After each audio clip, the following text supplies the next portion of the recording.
everyone. I hope you're all doing well and you're staying safe. And if you're not doing well, I hope you feel better soon. This video is going to be a bit different.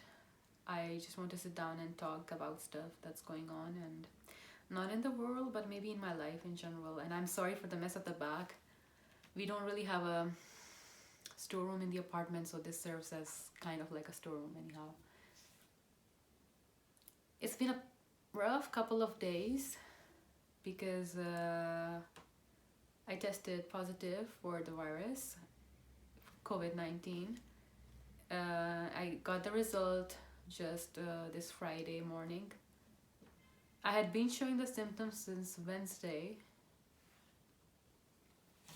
but I didn't realize it wasn't in my mind that it could be that, so I was shocked when I got the result. And yeah, but it turned out that my sister, who was visiting me for the holidays, is still with me. She also is, and so we're spending the time together, and it's not like I'm really alone or something. We are just laughing through it, cracking jokes, and at the same time being careful and separated from the rest of the house and members and all that.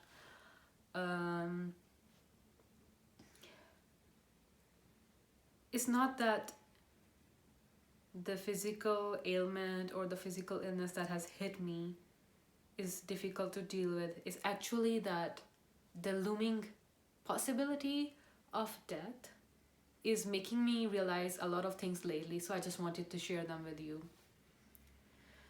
A lot of you don't know, and I haven't told on my or revealed on my YouTube channel or maybe anywhere else, that I'm in my last and third year of graphic design in a school in Paris. I wanted to complete my studies. I took a gap year last year after doing an associate's, but yeah, well, I just wanted to get the bachelor's and get it done with somehow because I wasn't getting any jobs. And then eventually I got a part-time job, and I'm doing a part-time job now, and that's going well. And I'm working towards my goals and finally a project as well. I'm trying to get the point of all this, the point that I'm trying to make, what is the gist of this. So yeah, it made me realize that if I were to die tomorrow or any day soon enough, what will matter to me? What will make me happy in hindsight?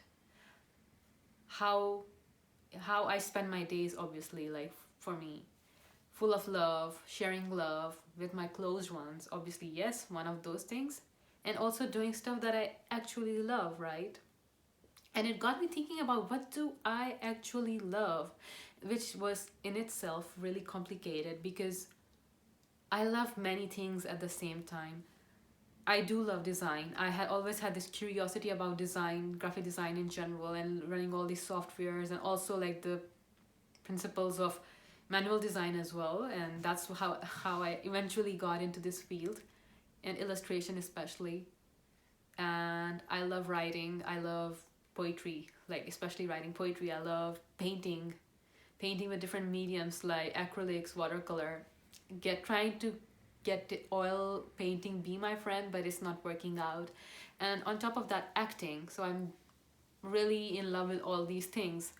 And I asked myself, will you be happy if you died tomorrow or any day soon? If you died now. And I've told myself, yeah, why not? I've been doing everything I love out of curiosity and following my passions somehow, one way or another.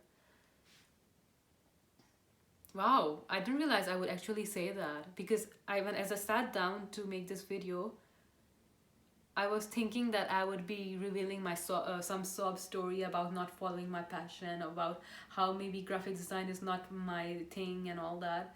But actually, I'm realizing the importance of it. And I was talking to a friend yesterday, and I told him that I used to be really curious about graphic design when I was in high school, because a lot of other kids were doing Photoshop, making videos, editing, and all that, and I would be like, "That's so cool! They're sitting down and working on their computer." I was it would be really curious. I was really curious about it. Little did I know that after getting accepted into medical school and dropping out of it, and then going to dental school and then dropping out of it, and then moving all the way across France, all the way to France from Pakistan, and trying to apply to medicine again and not getting accepted, and then getting into graphic design eventually because of my friend's recommendation to go to art and design school, would would make me like wonder about that moment in high school where I was so curious, like, wow. And obviously when you get into your field, for example, in whatever, no matter what field you're in, you're not looking at it from an outsider perspective. You are in it, you are totally into it. So it's easy to lose the charm. If you know what I mean is, sometimes it's always, sometimes more often than not, when you're feeling tired of your profession or whatever you're doing, try to look at it from an outsider view of as a person who doesn't do those things, of a person who does another sort of job, and try to look at it from that perspective, and then you'll be like, wow, I'm actually doing something pretty cool. And that will make you, I think that will make you feel nice about it, and you wouldn't want to maybe give it up totally. For example, I'm not sure I want to pursue my master's and all, but I'm sure I really do want to continue with something in design combined with illustration or photography. I'm just exploring all my skills, and there's nothing wrong with it. It's always good to tap in and own in on your skills, and you have your 20s are just for exploring, so there's nothing wrong with that.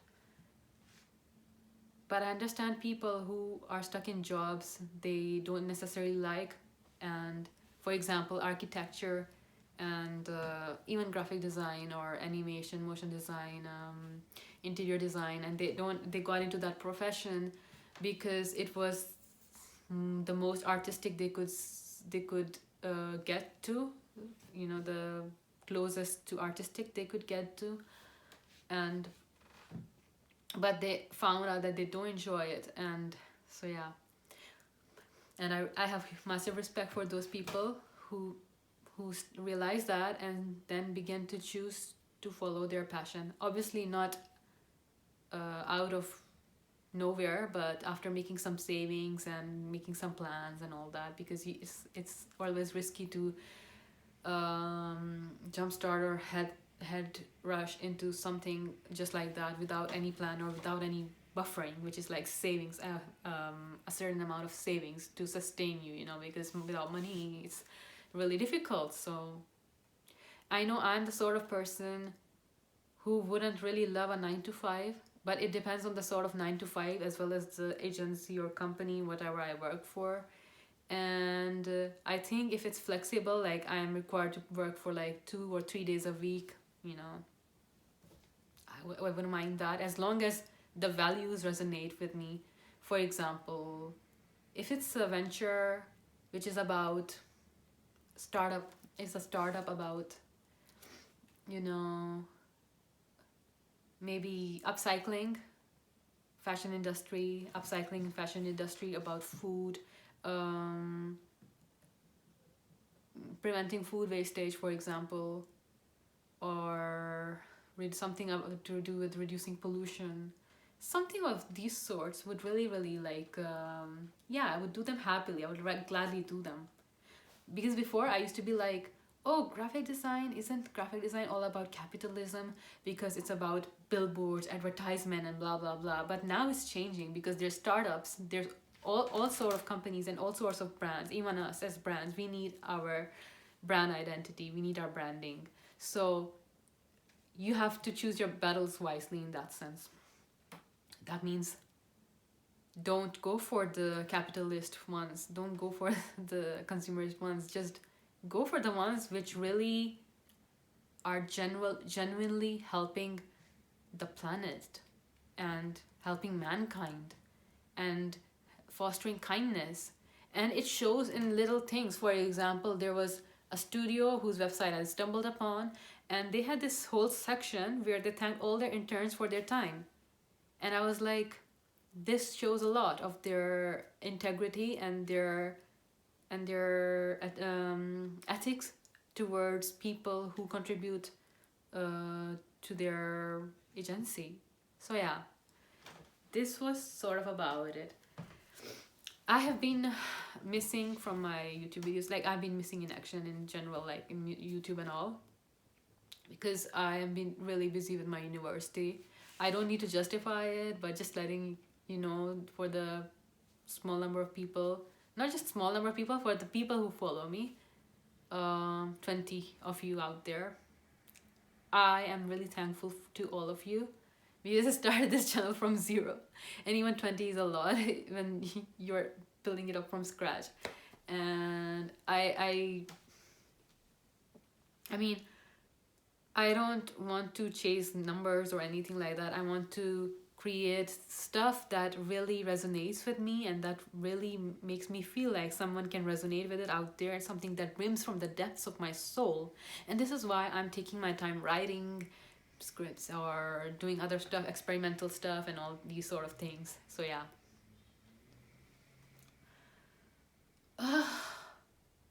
I'm sort of sick. Yeah, and I'll get well soon. It's no big deal. And well, take care of yourselves, stay safe, and I'll see you soon. Bye bye.